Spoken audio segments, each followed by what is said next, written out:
Snow again, guys. It just hasn't stopped. A few more pieces here on the bench. Today I'm just finishing up. I've got to do a little bit of engraving, a couple customer requests here. A lot of these you'll never see hit the website.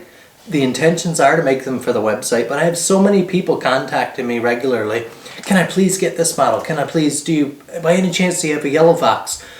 They end up selling before they ever hit the website or before anyone ever gets to see them. So if you are interested, there are some models up on the website there now. Go check it out. I'll have the link below. But if you're interested, if there's a pattern you're hoping to get, don't count on it making it to the store. My intentions was to have all the patterns up. Just doesn't work like that. Now again, what you're seeing here are just a small portion of what I've been working on, but they're laying out right here. As they roll out, I take them into the office, store them on the shelf, and they'll go out when they get shipped. Gotta have the bake apple in the mix. Bake apple is my best seller, and the bake apple necker is just a beautiful setup. People love it. We've got a razor straps neck lanyard here. These are sweet. Partnered with a good friend of mine to get these made up, and I've been supplying these for over a year now, but really like them. All good feedback, and they make for a nice addition to this beautiful knife. Let's just show you here quick. Look at this bake apple buckskin Dymalux. I have some in the Grand Class grind and some like this here. Whew, gotta be careful. Those are sharp. Some in, whoa. Gonna do in my pinky there. Some in the Scandi grind configuration here. Look at that. A little smudgy. Forge finish. Buckskin Dymalux. I also did a Grand Class configuration here in the neck design. So we have the neck sheath. It's just one of the configurations here with our lanyard. Then we have that. Look how black and beautiful that forge finish is. That slick look that gets on the compound grind. So this is a saber, so kind of a medium flat. 1/4-inch copper pins, white linen micarta, orange liners. Oh, that is slick. The standard Grand Class airbrushed belt sheath. That same grind, forge finish. Burlap, coffee burlap. 1/4-inch copper. We have some premium Noseworthy Leatherworks belts here. Solid brass buckles wrapped in a K&N Knives handkerchief. Several of these just crafted, ready to go out. People really tend to love these belts, and have never seen anything like the quality in these, because it's not like you buy at your standard store. It's not a laminated leather. This is pure heavy grade. Like 9 ounce leather. These are stiff. Now I'm setting up a custom engraving here for a client. I'm going to engrave a piece of scripture in a sheath. It's going to be real nice. I try to offer those services as much value as I can to my clients. But while I'm doing that, I want to catch you up. There's a build we're going to continue on the bench here just in a few minutes. I started filming this project because I thought it would be a really cool project for you guys to follow along with. And I sort of let you down. I got carried away with the build, and I went on through a whole bunch of steps before I realized, oh shoot, I was supposed to be filming this. So I'll show you the original footage that I took. You'll get to see that, and then we'll have a look at where we are now. Hey, what's up guys? Thanks for clicking on the video. I really appreciate you being here today. We're working on another custom knife build by Elliot. Now I get a request like this occasionally, not too often. Usually it's for replicas of something that already exists or something of my own design. Those are usually the two things I build. But occasionally I get a request like the one from Elliot, who has been thinking and pondering on a custom design knife that he wants to design. So Elliot's been doing up drawings and dimensions of what he thinks will be the perfect knife for him and what materials he wants, and just designing it just how he wants it. But Elliot doesn't have the ability or the skill set or tool set to build the knife. So he sends in his drawings, and I'll show you guys the drawings he sent in here now. Nice and descriptive, and from that I was able to draw this template. Beautiful. See, he's got a swedge in here. These are brass bolsters. Beautiful here. He wants 3/16 cut steel. This is going to be a looker, no doubt.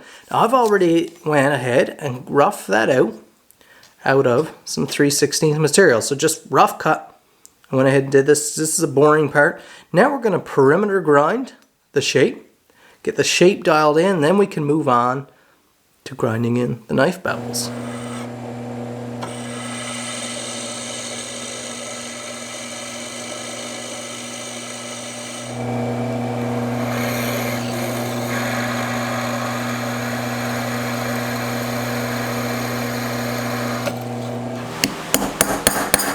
Now Elliot wants a forge finish on his knife, and this one just turned out beautifully. This is out of forge, directly out of forge, although I wipe them down and clean them up before I put them through the tempering process.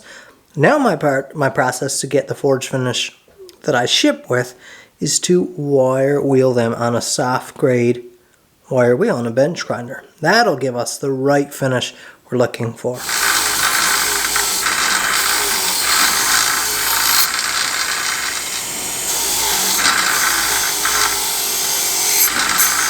And that is the finish. And that is the finish we're left with, which is essentially almost like very similar to a gun blue. It's almost identical to that. It's glossy. It's got like a glossy, oily finish, but it's blackened, very dark. Isn't that just nice? So this is how it's looking right now, all taped up. The client chose forest green micarta, white liners.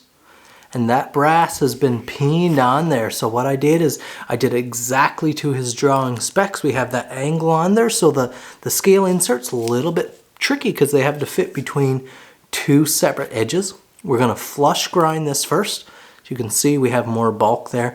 We'll take it down to the brass and then we'll start shaping it and going more for ergonomics. So that part is not planned out yet. We'll take it down. We'll start blending in all those lines. We'll shape all the brass. We'll work it up into a polish. For the end of this video, you're going to want to stick around. We're going to see some gleaming brass. Oh, this thing is going to be wild. What an awesome pattern this is.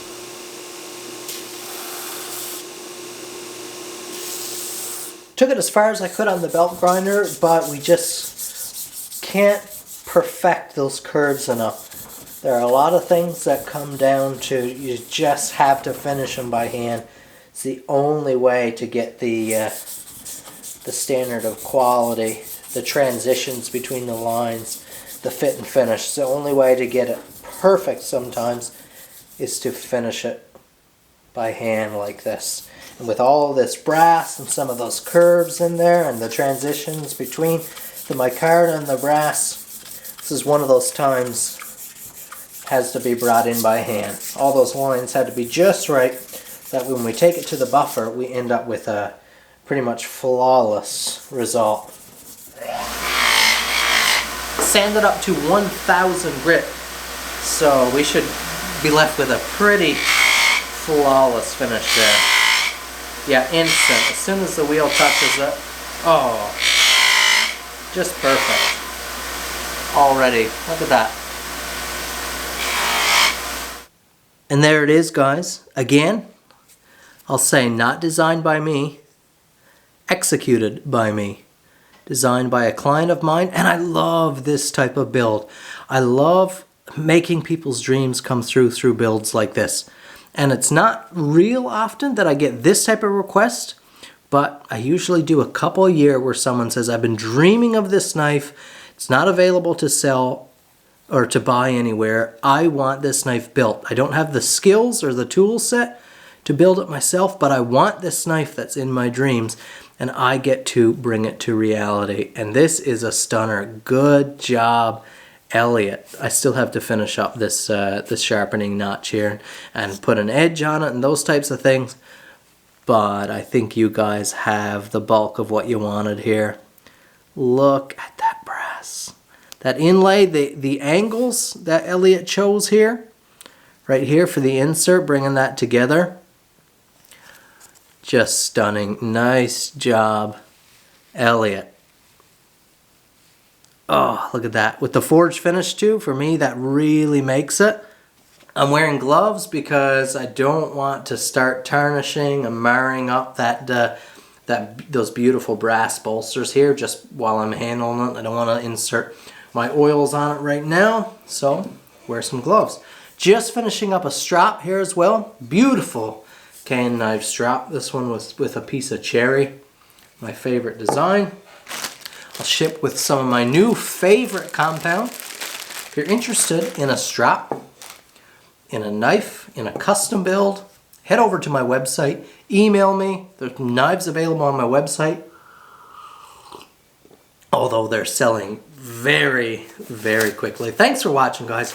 Hit that like button, subscribe to my channel if it's your first time here, and check out my work. Links all down below, information down in the comments, in the description, all the places they should be.